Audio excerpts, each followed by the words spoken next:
Guys, welcome to NET JRF with Aditi. मैं अदिति आज का क्वेश्चन ऑफ द डे आप लोगों के लिए लेकर आपके सामने हूं। आज का क्वेश्चन ऑफ द डे रहने वाला है पेपर 1 के रिसर्च एप्टीट्यूड यूनिट से, जिसमें मैं आप लोगों से पूछने वाली हूं एक बहुत ही इंपॉर्टेंट क्वेश्चन। अगर आप लोगों ने अभी तक चैनल को सब्सक्राइब नहीं किया है या कल के क्वेश्चन ऑफ द डे का आंसर नहीं दिया है तो जल्दी से जाइएगा। प्लेलिस्ट मैंने आप लोगों के लिए बना दी है जिसमें क्वेश्चन ऑफ द डे आप लोगों को मिल जाएगा। बाकी सभी प्लेलिस्ट को भी अप टू डेट बना दिया है। सभी पर जाकर पेपर 1 और पेपर 2 के इंपॉर्टेंट वीडियोस आप लोग देख सकते हैं। साथ ही साथ अगर आपको लगता है कि कोई और टॉपिक है जो आप चाहते हैं कि मैं आपसे डिस्कस करूं तो उसे भी कमेंट सेक्शन के अंदर आप जरूर लिख सकते हैं। सबसे इंपॉर्टेंट चीज जो इस question of the day series का मोटिव है, कल मैंने बहुत सारे कमेंट्स देखे, बच्चों ने कहा मैम 5 क्वेश्चन कराओ, 10 ये कराओ, ये कराओ, वो कराओ। देखो, क्वेश्चन इंपॉर्टेंट नहीं है कि टोटल नंबर ऑफ क्वेश्चंस मैं कितने करने वाली हूं। इंपॉर्टेंट ये है कि आप हर एक क्वेश्चन से क्या लेके जा रहे हो वीडियो के अंदर। तो मेरा मोटिव ये है कि जो सबसे कॉम्पिटिटिव और सबसे कंफ्यूजिंग क्वेश्चंस होते हैं, कॉम्पिटिटिव इसलिए बोल रही हूँ क्योंकि यही क्वेश्चन ज्यादातर बच्चे जो है वो कभी ओवर कॉन्फिडेंस में गलत करके आते हैं या अंडर कॉन्फिडेंस के अंदर गलत करके आते हैं। तो ये क्वेश्चन ऐसे हैं जो आपका कंपटीशन कट थ्रोट बनाते हैं। या तो बहुत सारे बच्चे ऐसे होंगे जो इसको गलत कर रहे होंगे या बहुत सारे ऐसे बच्चे होंगे जो इसको सही कर रहे होंगे। तो बेसिकली आपको थोड़ा एज लेना है कॉम्पिटिटिव एग्जाम्स के अंदर। तो कभी भी इजी या डिफिकल्ट क्वेश्चंस के बिहाफ पे तैयारी नहीं चलती है, राइट। मैंने देखा कुछ बच्चे कह रहे हैं कि मैम इतनी इजी क्वेश्चंस आते हैं क्या। धीरे धीरे क्वेश्चंस का लेवल बढ़ जाएगा, बट डेफिनेटली बात यह है कि मोटिव है क्वेश्चन के साथ आपको कॉन्सेप्ट देना। अगर आप रिवाइज भी कर रहे हो तो रोज के 10 मिनट अगर आप एक वीडियो को देते हैं तो उसमें आपको एक कॉन्सेप्ट देना मेरा मोटिव रहेगा। तो इसी तरीके से कॉन्सेप्ट रिवाइज करते हुए चलिए, टोटल नंबर ऑफ क्वेश्चंस पे ध्यान ना लगाएं। तो चलिए आज के क्वेश्चन ऑफ द डे के साथ में शुरू करती हूं आज का हमारा वीडियो, जिसमें मैं आप लोगों के लिए लेके आई हूं एक बहुत ही बढ़िया क्वेश्चन। ध्यान से देखिएगा, क्वेश्चन के अंदर आप लोगों को गुणात्मक, जिसको हम लोग क्वालिटेटिव रिसर्च भी बोलते हैं, क्वालिटेटिव रिसर्च के फीचर्स पूछे गए हैं। अब क्वेश्चन का आंसर निकालने से ज्यादा इंपॉर्टेंट ये है ये समझना कि क्वालिटेटिव और क्वांटिटेटिव टाइप्स ऑफ रिसर्च आपके लिए वेरी वेरी इंपॉर्टेंट है। इस चैनल पर एक प्लेलिस्ट में आपको वीडियो मिल जाएगा 25 टाइप्स ऑफ रिसर्च का कीवर्ड। मेरे खुद के हैंड रिटन नोट्स है जिसके थ्रू मैंने एक वीडियो बनाया था, उसे आप जरूर जाके देखिएगा, आपको वीडियो मिल जाएगा। उसमें मैंने कीवर्ड्स बताए थे। वही मैंने आपको ये चीज बताई थी कि 2 ब्रॉडर टर्म्स है या 2 टाइप्स की डोमेन है रिसर्च के अंदर, एक क्वालिटेटिव और एक क्वांटिटेटिव, जहां से आपकी टाइप्स ऑफ रिसर्च बनना स्टार्ट होती है, जिसमें हम 2 मेजर टाइप पढ़ते हैं। अप्लाइड रिसर्च जो प्रैक्टिकल सॉल्यूशन की तरफ जाती है, और फंडामेंटल प्योर या बेसिक रिसर्च जो कि थ्योरेटिकल रिसर्च की तरफ जाती है। तो वहीं पर से एक क्वेश्चन या हर साल आपका क्वालिटेटिव क्वांटिटेटिव ये टाइप ऑफ रिसर्च का एक क्वेश्चन जहां से रिपीट होता है, उसी का एक प्रीवियस ईयर क्वेश्चन मैं आप लोगों के लिए लेके आई हूं जो 2020 के अंदर आपके एग्जाम में आया था। आपसे पूछा गया है क्वालिटेटिव रिसर्च पैराडाइम का कौन कौन से ऐसे एलिमेंट्स है जो सेटिस्फाई करते हैं, कौन से ऐसे कैरेक्टरिस्टिक है जो आप लोगों के क्वालिटेटिव के हैं। वीडियो को एक सेकंड पॉज करिएगा और आंसर करने की जरूर ट्राई करिएगा, फिर उसके बाद में आंसर आप लोग चेक करिएगा। सबसे पहला पॉइंट कह रहा है कि researcher tend to analyse their data inductively. Okay, कह रहा है कि सब्सटेंसिव रिसर्च हाइपोथेसिस जो होती है आप लोगों की, वो टेस्ट की जाती है वाया नल हाइपोथेसिस।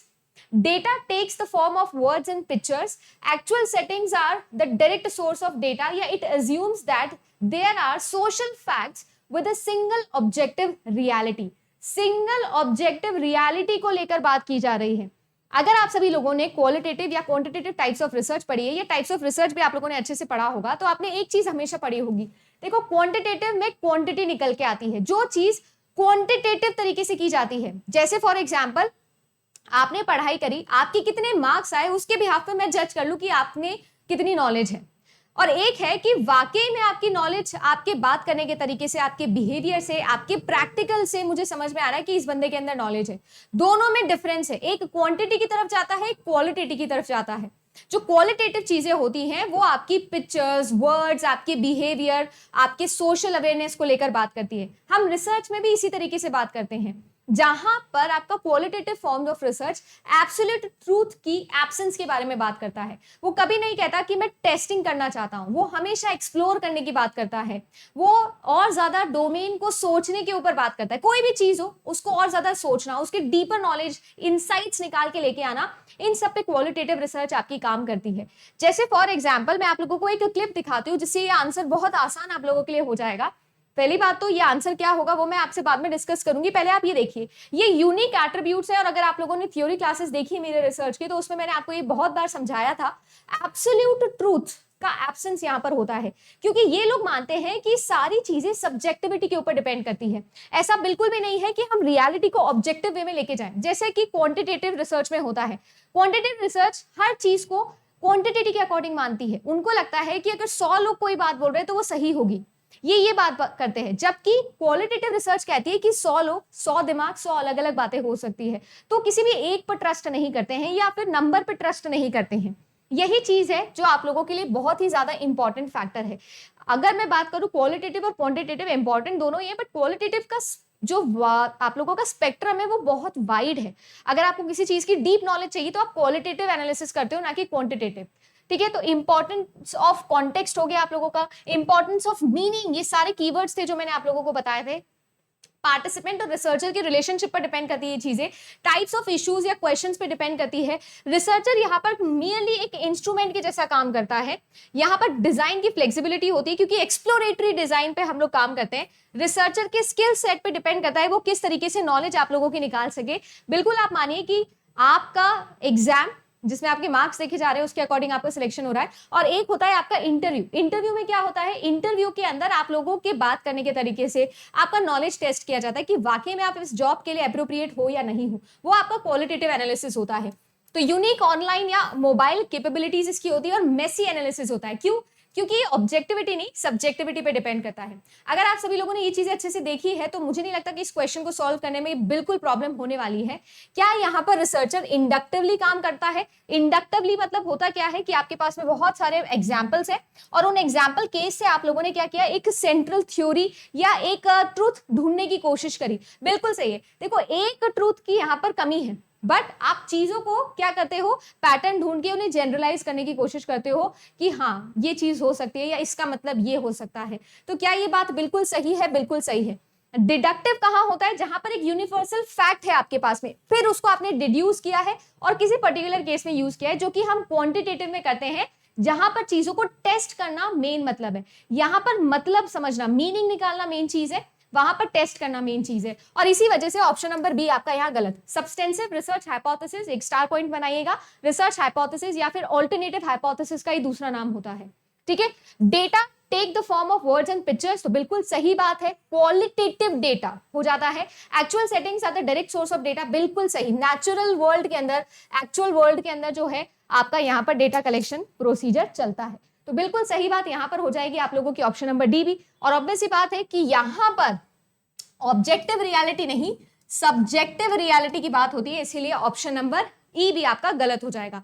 और करेक्ट आंसर आपका निकल जाएगा ए, सी और डी, एक्चुअल सेटिंग्स। जबकि आपकी क्वांटिटेटिव रिसर्च के अंदर क्या होता है, आर्टिफिशियल सेटिंग पे काम किया जाता है। एक और क्लिप आप लोगों के लिए लेके आई हूं, इसको देखिएगा, आपके बहुत काम आएगी। इसका स्क्रीनशॉट भी ले सकते हो, और अदरवाइज टेलीग्राम लिंक मैं डिस्क्रिप्शन में ऑलरेडी आप लोगों को दे चुकी हूँ, तो आप net JRF Aditi Telegram channel को भी ज्वाइन कर सकते हो। जैसे ही एक हफ्ते के क्वेश्चंस हो जाएंगे तो उसके बाद मैं पीडीएफ अपलोड कर दूंगी। यहाँ पर मैंने क्वांटिटेटिव और क्वालिटेटिव में फर्क लिखा है। ये सारे प्रीवियस ईयर क्वेश्चंस के बिहाफ पे ही बनाई हुई चीजें हैं, इनको रीड करिएगा। 100% आपको बहुत ज्यादा इंप्रूवमेंट लगेगा इस कॉन्सेप्ट के अंदर। ठीक है, तो डेली एक एक कॉन्सेप्ट भी अगर आप रिवाइज करते हो तो एक अच्छा रिदम आपका बनता है। इसीलिए ये क्लासेस या ये सीरीज आप लोगों के लिए मैंने स्टार्ट करी है। तो नंबर्स में कौन डील करता है, मीनिंग में कौन काम करता है, पार्टिसिपेंट्स के साथ में रिलेशनशिप डेवलपमेंट में कौन सी टाइप की रिसर्च काम आती है, या मैं अगर आप लोगों से बात करूं तो मीनिंग्स पे कौन ज्यादा ध्यान देता है, ये सब चीजें आपके क्वेश्चन हैं सारे के सारे। Content analysis, discourse analysis, thematic analysis, ये सब इसके एग्जांपल्स हैं। SPSS की फुल फॉर्म आप लोगों को पता होगी, स्टैटिस्टिकल सॉफ्टवेयर है ये आप लोगों का, जिसके थ्रू हम लोग आजकल टेस्टिंग लगाते हैं। तो ये सारी की सारी चीजें आपकी क्वांटिटेटिव के अंदर आती है। तो चीजें हमेशा याद रखना, आप लोग एक एक कीवर्ड भी अगर बना के चलते हो तो बहुत सारे types of research directly question को एलिमिनेट करके आप कर सकते हो। उम्मीद करती हूं कि आज का सेशन आप लोगों को लगा होगा इन्फॉर्मेटिव, और साथ ही साथ क्वांटिटेटिव और क्वालिटेटिव रिसर्च आप लोगों को अच्छे से रिवाइज हो गई होगी। कल की क्लास में मिलेंगे एक नए क्वेश्चन के साथ में। उम्मीद करती हूँ ये सीरीज आप लोगों के लिए मजेदार रहेगी, और साथ ही साथ आपका इंफॉर्मेशन के साथ साथ आपका रिविजन भी हो जा रहा होगा। बाकी कैसी लगती है क्लासेस जरूर कमेंट सेक्शन में लिखकर बताइएगा। आज के लिए बस इतना ही, मिलेंगे अब आप लोगों से नेक्स्ट सेशन के अंदर नेक्स्ट क्वेश्चन के साथ में। Bye bye, take care and very good luck for your examination.